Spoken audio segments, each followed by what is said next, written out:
मार्गशीर्ष माह को अघ्न मास भी कहा जाता है। मार्गशीर्ष महीने का संबंध मृगशिरा नक्षत्र से भी है। इसी नक्षत्र के कारण इस माह का नाम मार्गशीर्ष माह पड़ा। हिंदू कैलेंडर के अनुसार कार्तिक माह के बाद मार्गशीर्ष माह की शुरुआत होती है, जो 9वां महीना माना गया है। पुराणों में इस माह की महिमा का वर्णन मिलता है। आइए जाने कुछ खास बातें मार्गशीर्ष माह के बारे में और मार्गशीर्ष माह की महिमा। सतयुग में देवों ने वर्ष का आरंभ मार्गशीर्ष कृष्ण पक्ष की प्रतिपदा तिथि से ही किया था। साथ ही ऋषि कश्यप ने भी इसी महीने के दौरान कश्मीर नामक जगह की स्थापना की थी।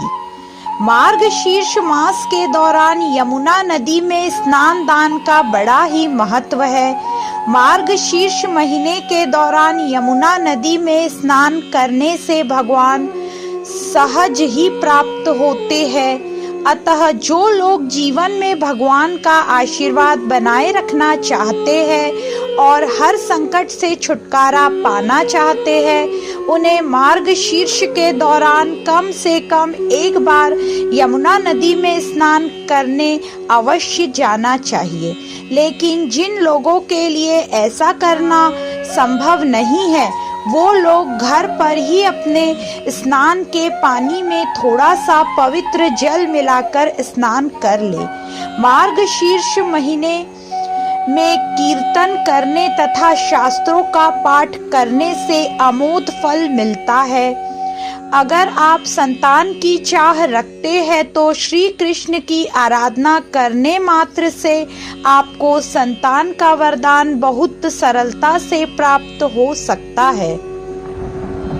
इस महीने में सांवले सलोने भगवान श्री कृष्ण की उपासना करना और पवित्र नदियों, तट या सरोवर में स्नान करना विशेष शुभदायी होता है।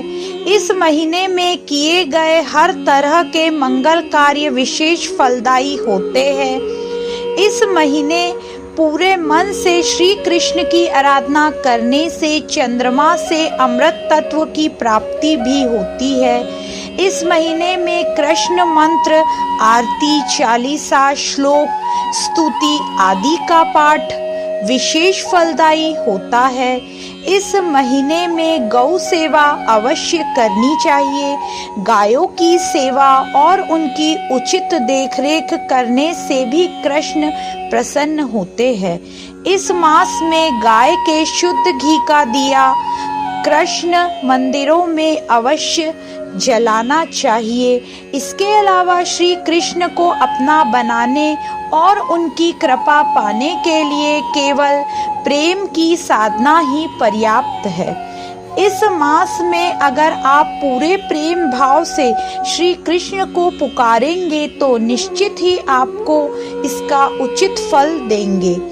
इसके साथ ही इस महीने में तेल मालिश करना शुभ फल प्रदान करता है। इन दिनों प्रतिदिन गीता का पाठ अवश्य करना चाहिए। इस पूरे महीने भर में मनुष्य पूरे विधि विधान से श्री कृष्ण का ध्यान, जप, तप, व्रत, उपवास आदि करता है तो उसकी समस्त मनोकामना पूर्ण होती है।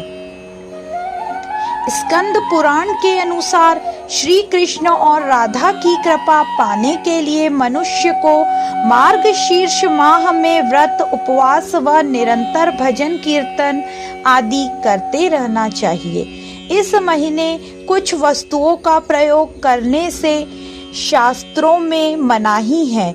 इस माह में जीरा खाने की मनाही है, अतः महीने भर जीरा नहीं खाना चाहिए तथा वसा युक्त भोजन नहीं करना चाहिए। इसके साथ ही शाम के समय यानी संध्या काल में श्री कृष्ण और राधा की आराधना के साथ साथ विष्णु जी और शिव जी के भजन कीर्तन भी अवश्य करना चाहिए। जय श्री कृष्ण।